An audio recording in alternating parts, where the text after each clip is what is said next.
Cool. So, Awesome. well, so again, thank you for being here and taking the time. I followed you. I heard about your book from a friend of mine, and whose name escapes me right now. I wish I'd tried to remember that before. But then I'd seen your posts, and I've listened to a few episodes of your podcast, and really enjoyed everything about the connection and compassion mission that you're on, Cool. as an author and as a speaker. Yeah. But why don't you just start with telling us just like what you do in general? Yeah. So, like my family, or Sure. just Yeah. what I do as Yeah. a Just speaker over. and Yeah. Yeah. Yeah. Everything's good.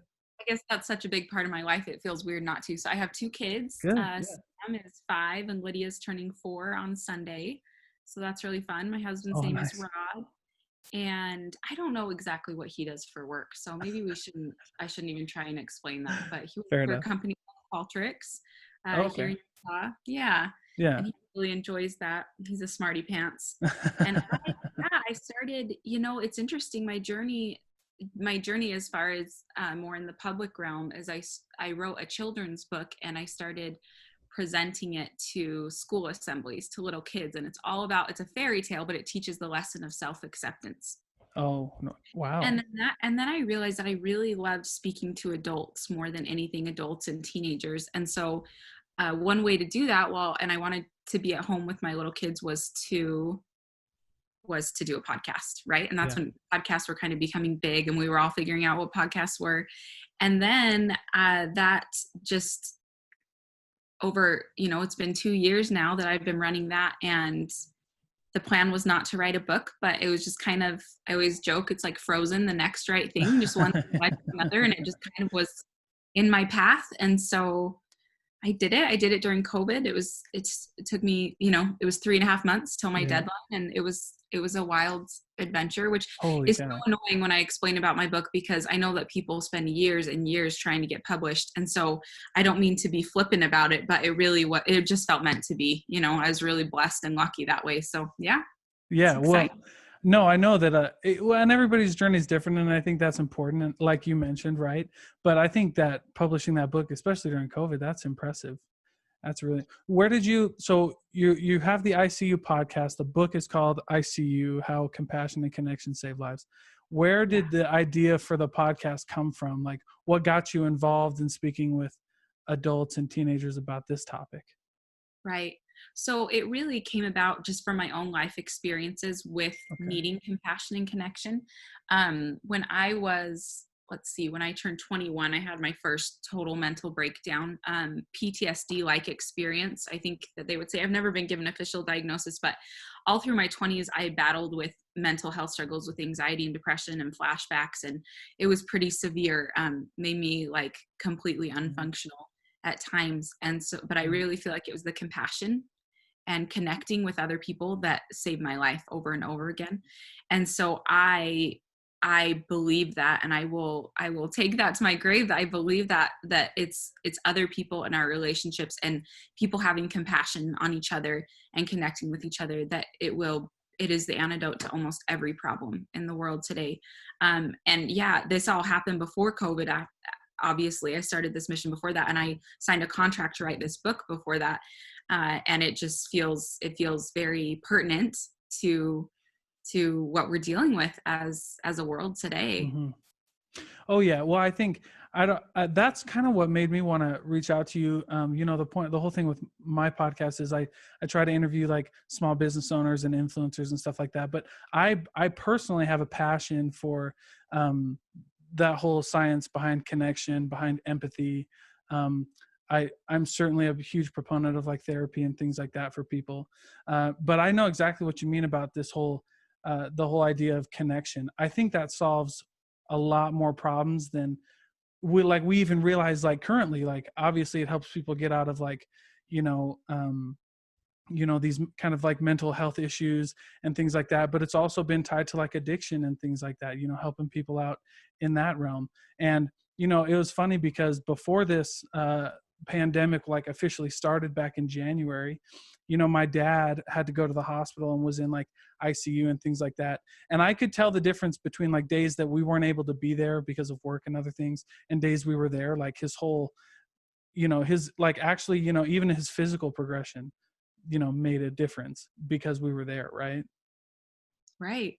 Well, yeah, absolutely. Absolutely.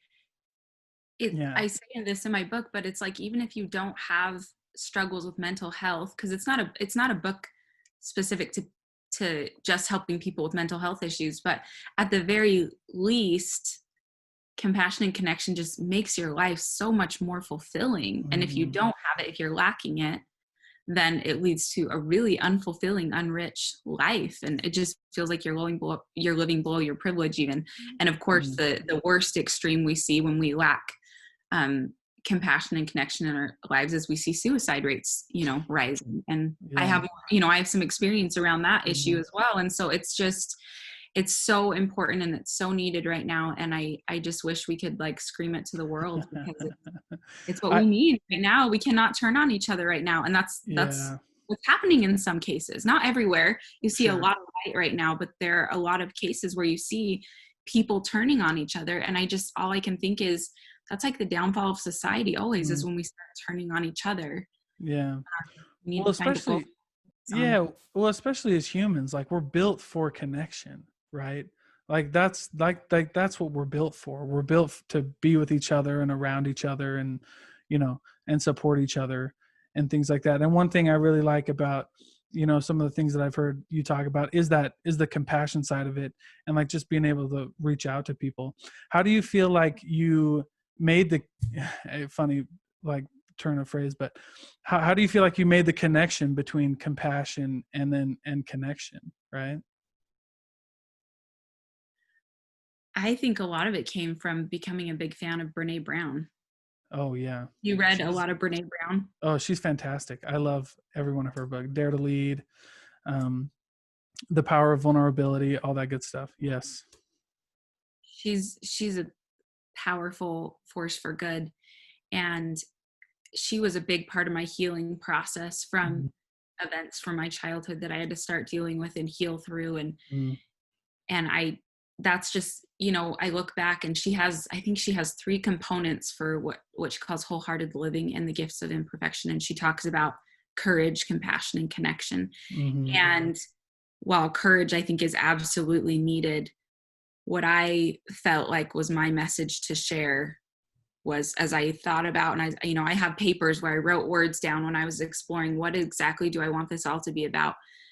At first, it was just compassion. It was just compassion for a long time in the planning phase. And Mhm. then I just felt like compassion and connection are so intertwined, because when you connect with someone, in my mind, you're moving closer to them, you're moving closer to their situation, you're seeing what's actually going on with them. And just a byproduct is that compassion comes. So, Yeah. we can be angry at someone that is driving on the road and being an idiot driver, but it's like, once you know their circumstance and you realize maybe everything isn't as it seems, and maybe they're trying to hand snacks to their kids and they're on their way home from the hospital, and all of a sudden your heart starts to soften because you're making Mm. a connection, you're connecting with things like, oh, I can relate with this. And that way, I have a sister that has kids, or I have a Mhm. brother that has a wife in the hospital, and we start making these connections, and as we move in closer, that compassion just comes. And so I couldn't separate the two. I couldn't Yeah. separate the two. Yeah. Well, I think just like you mentioned there, I think a lot of healing happens too, like for ourselves, when we realize that everybody's kind of running the same race that we are. Yeah, we're We in all it have our together, own. Yeah. right? We're not racing against each other. It's the Mm. same destination. We're in our own lanes, and we're all we're all going the same direction, hopefully. Yeah. Yeah. Absolutely. So you mentioned like Brene Brown. Did you have any other like big mentors in your life that kind of helped shape the path that you're on right now? Absolutely. I had a what's the word for her? She was a liaison with my college. Oh, okay. I was doing my student teaching, and when I was triggered with the PTSD like stuff in a student teaching experience out of state when I was 21. So while the PTSD stuff is very correlated with experiences I had growing up, I grew up with a father with bipolar disorder, and he was Mm. suicidal at times. And there were just some things that were challenging with that as a kid in my development. I think what triggered it was this experience I had student teaching with a very toxic mentor teacher. Mm. And when I had my emotional breakdown, I reached out to this liaison that I had worked with at my college. I was several states away, and I called her and I was just bawling, like shaking, bawling mid panic attacks because they were just in and out all the time. And what she said to me is she just said, "What happened to you out there?" Because she knew me. I'm an outgoing, bubbly Mm. person. I'm really confident in a classroom, very confident teacher. And she knew that I was not me. Something had happened because I Yeah. was a completely different person. And I had to fly home about a week later, and I continue my student teaching there. But I mean, the first time I walked into a classroom, I didn't make it an hour before I left. And I said, "I'm sorry, I can't do this," because it was just so triggering to be back in that environment that had been so toxic and brought up all of these feelings. Mm. And she called me that day. She left me a message and she said, "I talked to your mentor teacher here, and I know what happened, and we're going to do this. We can do this. We can do it an hour at a time. We can do it a couple hours at a time, whatever you need. You're going to crawl your way back, and we're going to make this happen, and you're going to graduate." Mm. And the first time she came to do an observation for me, she afterwards, we sat down, you have this one-on-one, and the observer will give you feedback on your teaching.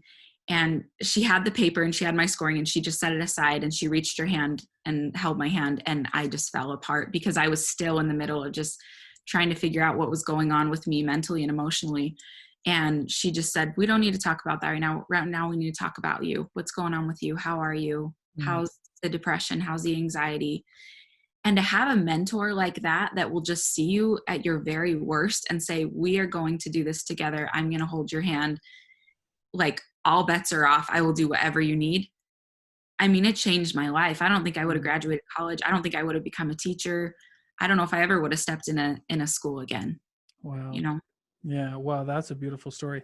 And I think, the more people hear stories like that, the more it gives everybody else hope. Because, I've had similar ones too. And it is a beautiful thing when a mentor can, not, especially in like a business or like an ecclesiastical or educational setting, they can kind of take away, they can kind of take a step back and be like, okay, we got to focus on this before we can focus on, uh, you know, academics or business or anything like that. And one of the things that I've kind of always mentioned is like there's not a big difference between what we do to succeed in business and what we do to succeed in life, right?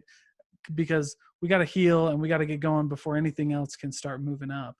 Have you found that to be a similar experience like in your academic and professional and business career? Oh, absolutely. I mean, the bosses that I've had and the people that I worked with, the people that have that exercise self-compassion themselves and then are able to lend that to me because they have it to give, and they're Mm. compassionate, and they amplify my strengths. Those are the kind of places that I work my best because Yeah. it feels safe. It's a safe environment to explore, to innovate.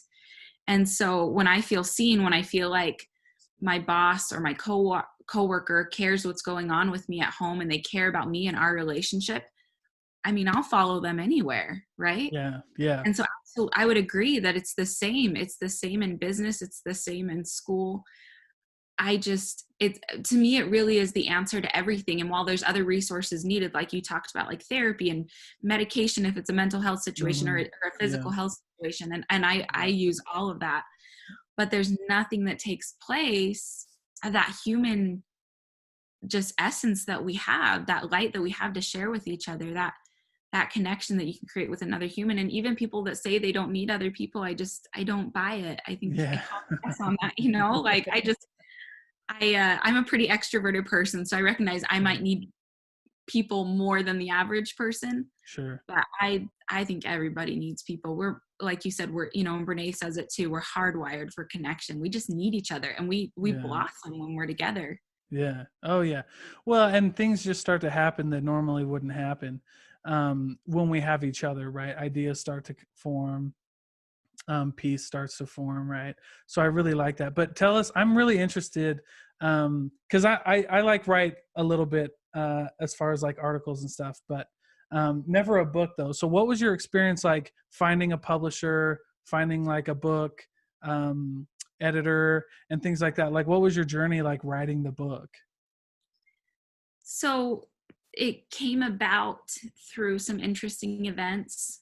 I was added by the CEO of the publishing company on Facebook, and I just thought that was a little random, and I took that as a sign. Sure. And I Yeah. messaged him, and we met the next week, and I had written an introduction like 2 weeks even before he'd added me to this book, I See You. Oh, I just woke wow. up at 5:30, couldn't sleep, so I wrote a quick introduction, and then I kind of set it aside, and I'm like, well, that's weird because I don't really plan to write a book. Yeah. And That's awesome. I printed it off real quick and took it to the meeting, and I showed it to him, and he's like, I don't even want to look at it until you have a table of contents, Sure. And he asked, is the book written? And I'm like, nope, it's not. So I sent him the table of contents, and they sent me a contract 2 weeks later. And so I know it Wow. doesn't happen that way usually. I Sure. understand that. I really just feel like it was meant to be, and I'm just grateful to be part of the journey. What's Yeah. interesting is then the person that I had write the forward, which is Tim Ballard, who I'm sure Oh, you're familiar wow. with. Yeah. Holy cow. I met Yes. him just a couple weeks before, or excuse me, I didn't meet him.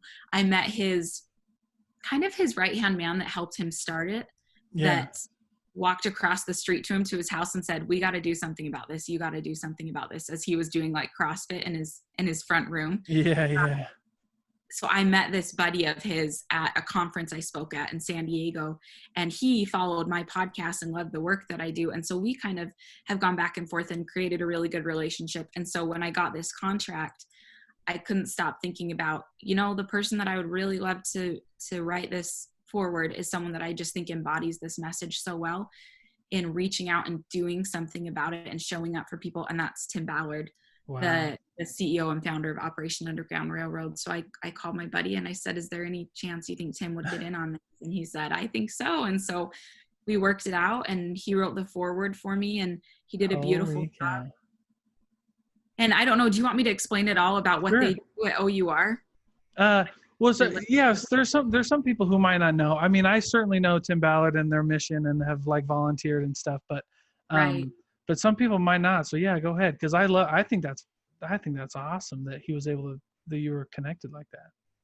Yeah. And it's interesting because I go places sometimes to promote my book, and I end up just talking about Operation Underground Railroad. That's all right. I mean, it's a good. It's probably the most important nonprofit organization that we have out there right now to Yeah, really I combat what's going on. guaranteed. So Tim Ballard worked for Homeland Security for the government, and he quit his job so that he could more easily work with governments in other countries in helping save trafficked children specifically sold for sex trafficking. Yeah. And so he goes into these countries and he works with their police departments, and he trains them, and they do undercover operations, pretending to be people trying to buy children for sex slavery. And he gets the deal done. And once they have enough evidence, then he's able to call in the police from that country, and they come and they arrest all of the traffickers, and they save all the children. And they have an aftercare facilities for those children so that they can go on to live fulfilling, meaningful lives. And they heal through, he talks about that in the forward, but it's the compassion and creating these connecting relationships that these no kidding. heal. Yeah.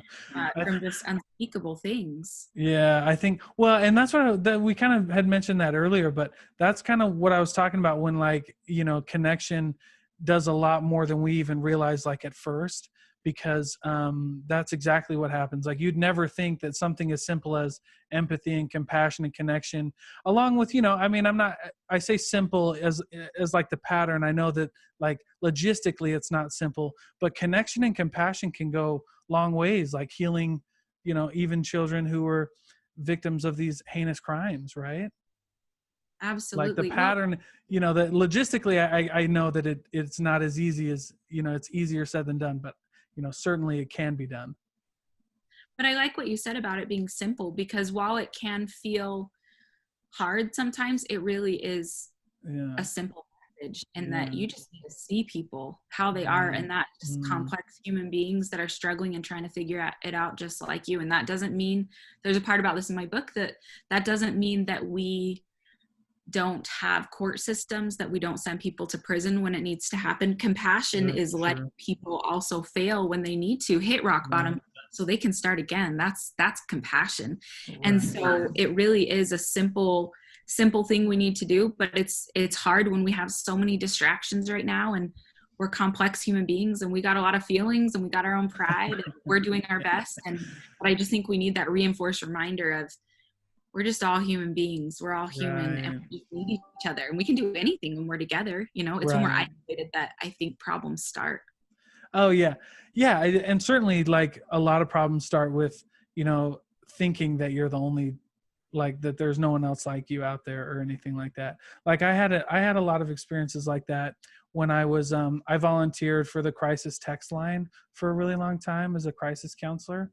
Um, so people would text in, and we would reach out and take them from a hot place to a cold place, and then send them in the right direction for help. But a lot of people, I heard that so many times, like, no one knows what I'm going, no one can possibly know like what I'm going through. And I'm like, I get it. Yeah, I would tell them, like, I know that you're going through a personal situation, but I know that there's people out there who feel what you're going through. And here's the other reason I reached out to you, because I love the title of the book, is I See You. Like, I would say that all the time, like, I get it, right? Like, I see you. I know, I know that I don't know what you're going through, but I see you, right? And I care about you. And so that was always a big thing.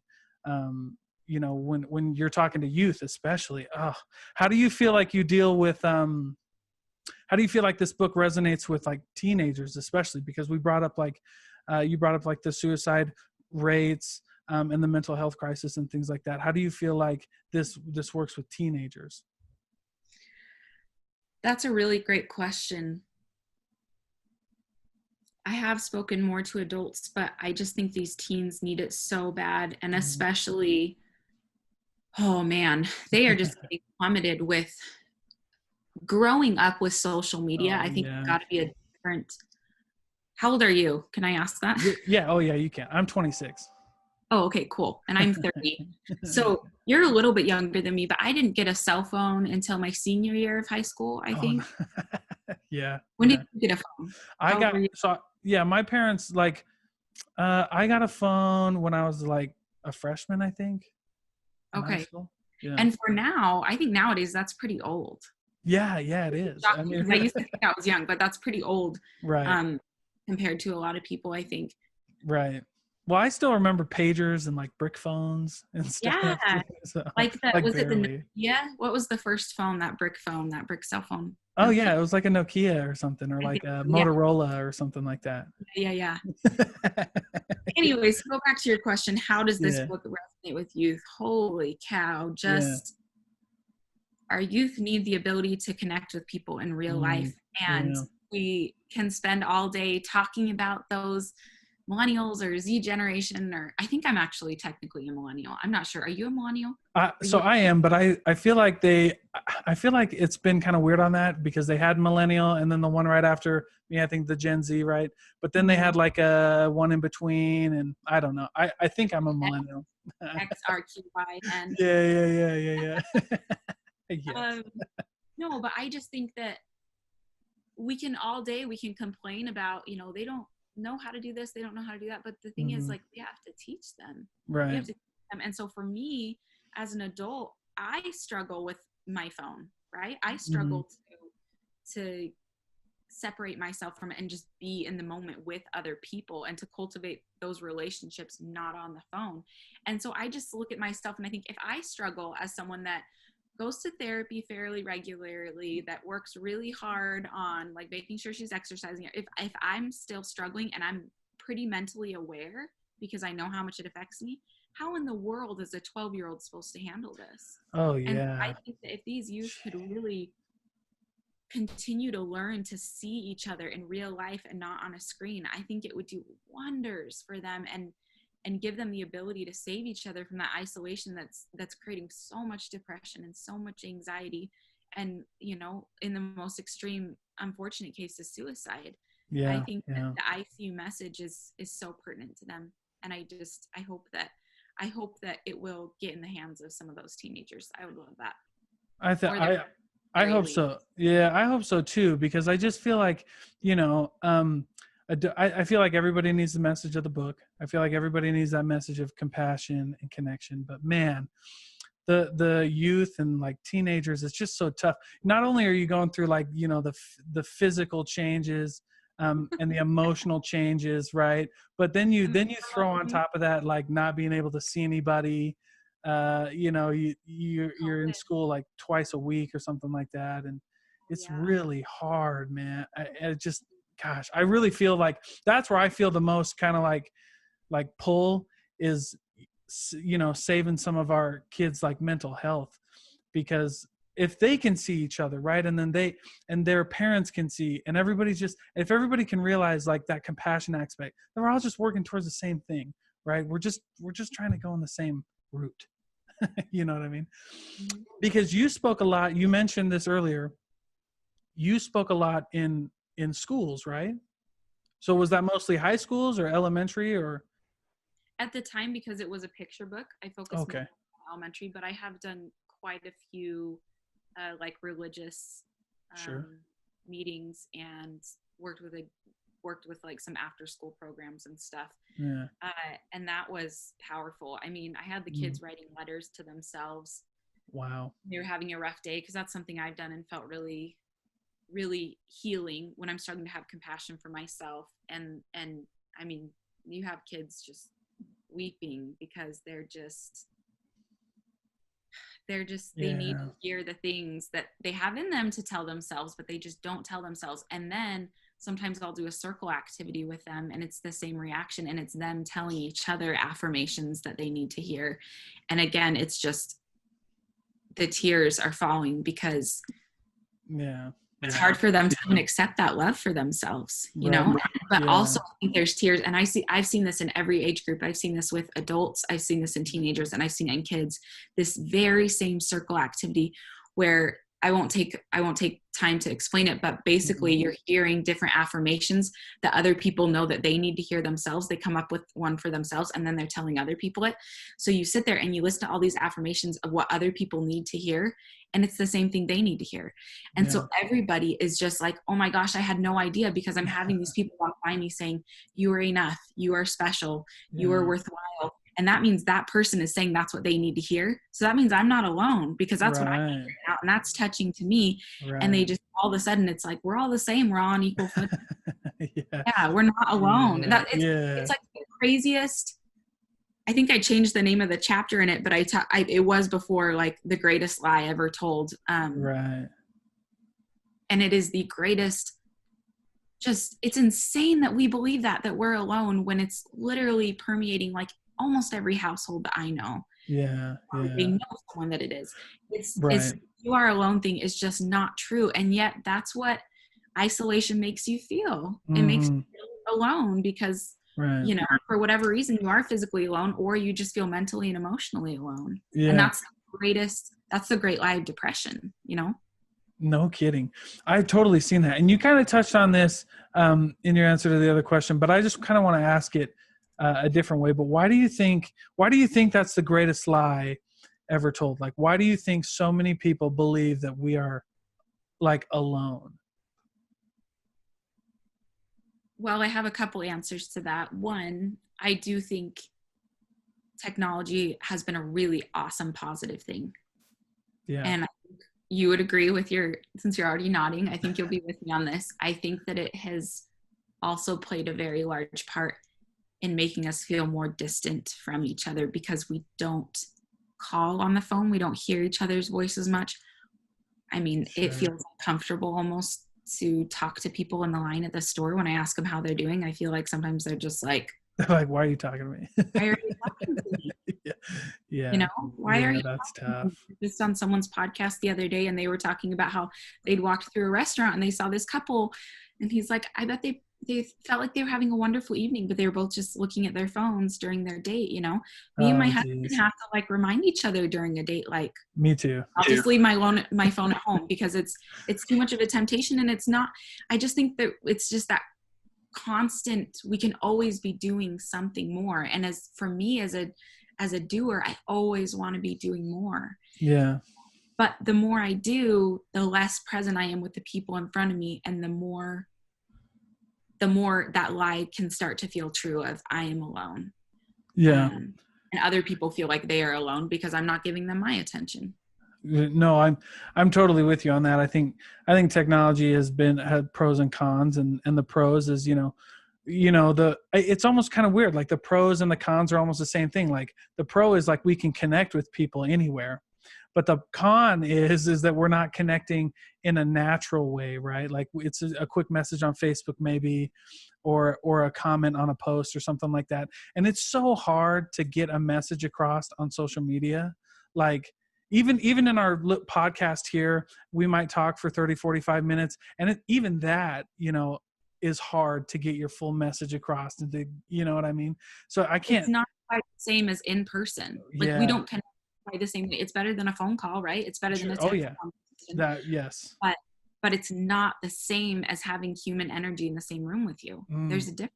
Yeah. I think that's why even with all these Zoom calls, I think they're a good substitute for, I think it's the best we got. And I think that's great. I think it's better than just texting, but it's not the same as being with other human beings in the same room and like having their energy right there with you and having their light there with you, like we can talk about good and bad feelings, but like you have feelings from people that kind of slough off people. And when you're around people that are trying to make good choices and that are loving and kind, you feel that you feel it, soak it in. And besides the words they say, Yeah. Oh yeah, absolutely. So who do you feel like, I know you were kind of talking about adults and teenagers, but who do you feel like gets this book the best? Do you feel like adults get this book the best? Do you feel like teenagers get this book the best, or like men or women? That's a really good question. I wanted to be like a politician and say, and for you, I have a good question, but I'm not going to. That's almost okay. Yeah, right. When I started my podcast, I wondered if maybe it would be just women that listen, just because it's a lot about feelings, Yeah. I have quite a few men followers, and that is because men need it too, right? Mm-hmm. Yeah. What I see most in common isn't actually gender. Okay. If I had to guess, age is like the most common is like 25 to 65, I would say. Okay. Yeah. Maybe 25 to 55, even more populated. Okay. It's people that think outside a little bit of the box, I think, and they're not interested in conforming to just like a cookie cutter life that maybe they thought they should have or someone else told them they should have, but they're looking for a lot of meaning in life, and they're trying to make sense of the relationships around them and the things that have happened around them. I think that my experiences with anxiety and depression and PTSD, that is certainly kind of what jump-started all of this, because all of a sudden I realized like, oh, a lot of the things I worried about before don't matter. And here's what does. And it's my relationships, and it's seeing people and being able to see the people that had compassion on me when I was like bawling on the dirty, bathroom tile floor, like just at my absolute worst. Those people that just the love and the compassion was not conditional. It was just like, you're a human being and I'm here for you. And you have nothing to give me. You have nothing to offer me. You're probably kind of draining even right now. That's seeing someone. Yeah. Well, I feel like people that are really looking for something more and greater and grander than just like trying to keep up with the Joneses and trying to fit in, and which we all fall into that. I have we do. Yeah, but we do. No, I do too. Anymore, right? They just are looking for like profound meaning in the really pivotal experiences they've had in their lives. Those are the people I'm getting emails from. So I know that's not a great answer. It's a little bit complicated, and maybe I'll have it more figured out. No, I think how I wrote to my audience, but really that's what people that have like had rich, intense lives and are trying to well, I think a lot of people who read your book are the people who like are looking for the answers, kind of like that, and they haven't been able to find them anywhere else. The reason I asked that question is just to get some light, because I feel like personally as a man that a lot of like my other friends who are men are coming to this idea, but I feel like we're all coming to the party a little late, because I know that, and so I know that, you know, that women, that we all need this just as much, regardless of gender, right? Everybody needs this, but we just need it. Like men who, we've just had to wrap ourselves in like this tough facade for a long time, you know? And Mhm. at least like where I grew, like I grew up, so I grew up in the Midwest, very like farming, factory, small town, where, you know, there are those stereotypical things that, you know, men are supposed to do this and women are supposed to do this. And I felt it the most freeing when I was able to break away from all that. And then like really see people, you know what I mean? Because I really felt like that was such a big deal. And a lot of my friends who are men, have kind of come to the same realization that that like, you know, before I was a father, I went to therapy because I knew that I was going to have to deal with some stuff that, with my children, that I had to like overcome, you know what I mean? Because my idea of parenting, and you might laugh at this, I don't know, but like my idea of parenting is just, I just don't want to screw my kids up as much as I was felt screwed up, right? You know what I mean? And so I was like, I had to do a lot of healing before I had children. Yeah, So don't that's make the your only parenting reason. about you, right? Right. I Yeah. struggle Yeah. with Yeah. that every day, not making my parenting all about me, but making about what Right. they really need and not about what I'm Yeah. terrified of doing, or It's so hard. Yeah. You know what I mean? yeah, It's so my hard as husband a and I parent. both really struggle with that. I feel like constantly we're like fighting, they say who wears the pants, and it's like we just fight over the pants, where it's like, don't screw 'em up, don't screw 'em up, like, Yeah. Yeah. Yeah. but we just Well, I love think our it's, kids. On. yeah, I think it's just important, but this is why I love the book too, because it can go to parents, and you can be like, because you know, you can take it to your kids, and I feel like that kind of parent-child relationship can be really strengthened by just realizing that your kids are kids, and like they're totally different people.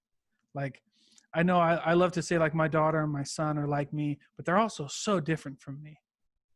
Right. It's Right. And it's and I amazing. think that's, like, you hit it on the head. That's kind of why I think in my heart I made that transition of, okay, I talked to kids about self-acceptance and I loved it. Yeah. But one assembly for me is not going to have any impact compared to what like a parent or a consistent mentor can do. And I've seen that Mm. in my own life. And so I think being able to talk in a really raw, unfiltered way about what's really going on and what's really important to people that can really make change, and kids can make change too, but they need help. you Yeah. know we don't Yeah. expect them to navigate all of this by themselves. And so I think that's when I really just, I have it even here, it's sitting here, I keep staring at it, but I Yeah. really decided to do the podcast and then to write the book. I didn't want to write to kids. I Wow. wanted to write to the people that can help the kids and that can help each other, Yes. because a lot Yeah. of us are adults that are suffering that maybe as kids we weren't seen. And so now we're picking up the pieces. Yeah. Well, and yeah, I love that. I mean, it's so true. So do you feel like, so when does the book release? Let me ask that question. Yeah. So the official release date is September 8th. Sweet. Yeah. So Sweet. and pre-orders are up now. And so Okay. I think it gets sent out on September 8th.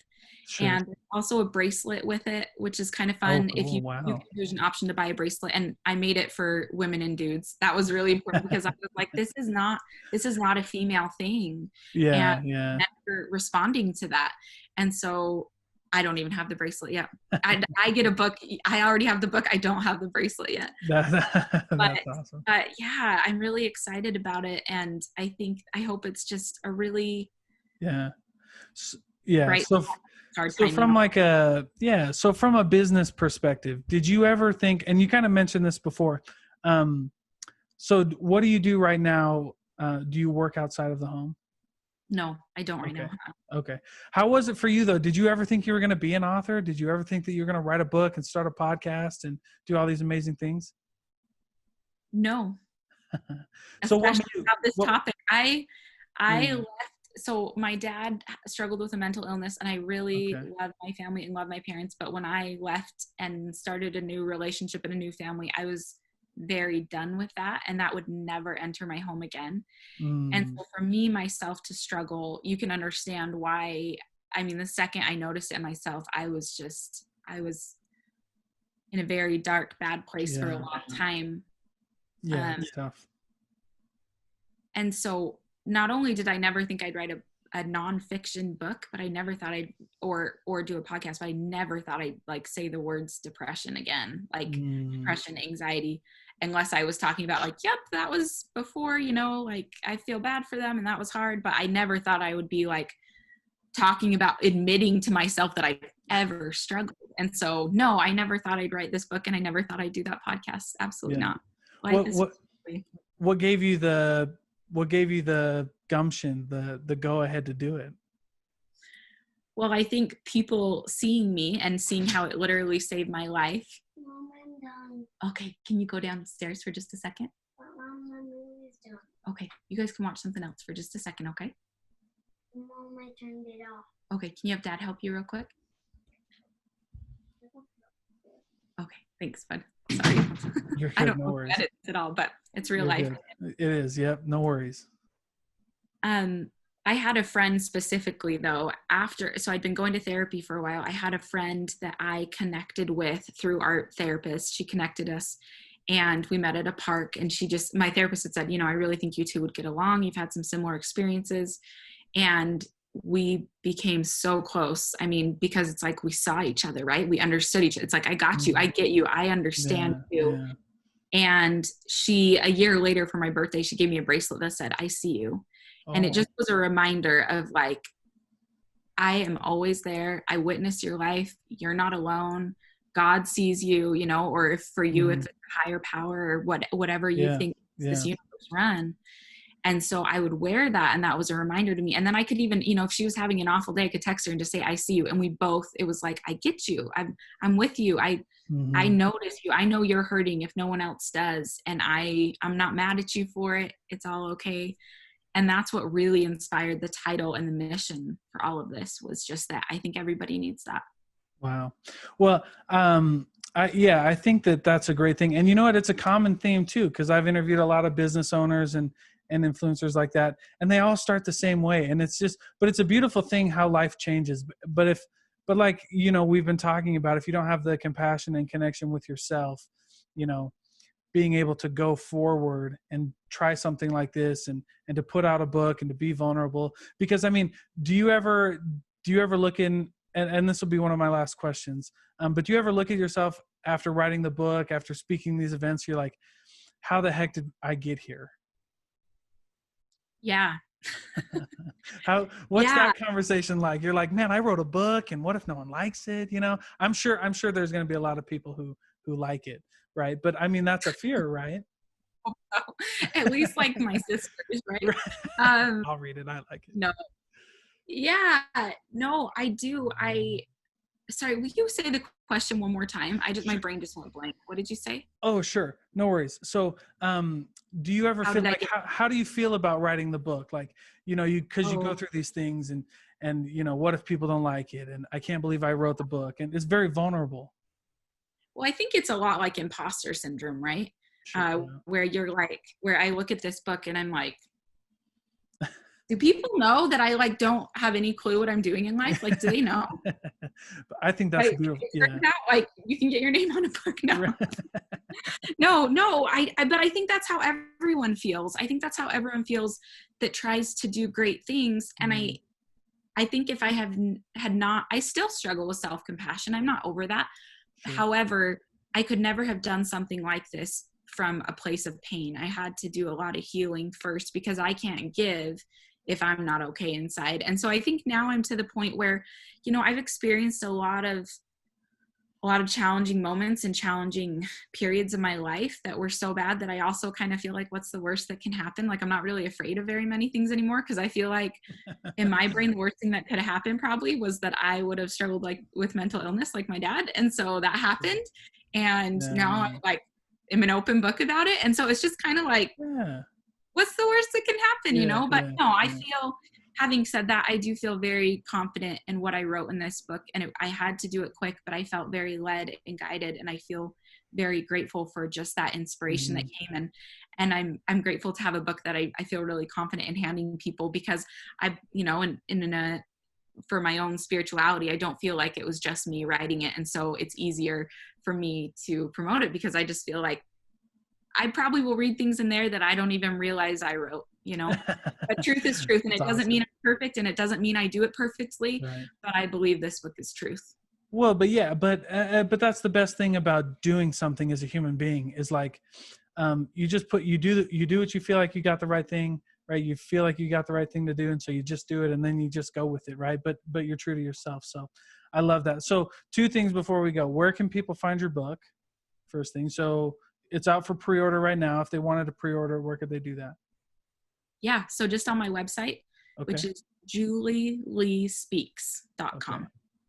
Beautiful. julieleespeaks.com. So I don't know if you have notes or something you want to put that. Yeah. And there, you'll I have the can do option. that. You can order the book on Amazon. If you do, please leave a review. That'd be great. And then there's Great. also a link to order from the publisher directly. And that's where you'll also find like the bracelet bundle and things like that. And right now, I know that on the publisher's website, I'm offering a pre-order code, which is pre-15 to get 15% off. So you're welcome to put that in the notes as well for people, because it's a good time to stock up, especially for Christmas and stuff, right? I know I've been like thinking, I'm like, who can I give this to for Christmas? That right. I love it. That's awesome. They'll hate me. They'll be like, you can't get your own book for Christmas. I'm like, but yeah, it's you can't. wanted right now, and you need it, right? Like, am I allowed to say that? Oh yeah. Oh, totally. Yeah. That's so awesome. Yeah. Okay. Last thing. So if there was a 30-second message that you could give to the listeners of this podcast and maybe just to anybody else who tunes in, what would that 30-second message be? You're not alone. And the people around you need to know that same message. They need to know that they're not alone. So especially right now in the world with COVID, with Black Lives Matter, with a lot of people hurting and needing to be seen, I think it is absolutely vital that you look people in the face, even if you have to wear a mask to do it and it's 6 feet away, that you call people you love and check in on them and make sure they're okay. And that you remember that we're all just doing the best we can, and that people don't see people in black and white. People are complicated and colorful. They're not good or bad. They are just people who are doing their best. And while that's frustrating and scary and complicated to understand, I think it's a much more meaningful, rich life, because I think you'll find yourself having less anger and less anxiety as you just engage in loving people and recognizing this is a tough time for us all. And we can do it. We can make it through this, but we have to do it together. And I see you. I really do. Beautiful. Thank you so much. And thank you, Julie, for being here and joining me. It was a great conversation, and I look forward to the book. I look forward to the more podcast episodes. So thank you so much for being here. Thanks. Thank you. I appreciate it. Thanks for having me. It's my honor. Absolutely. Thank you. Have a good day. You too.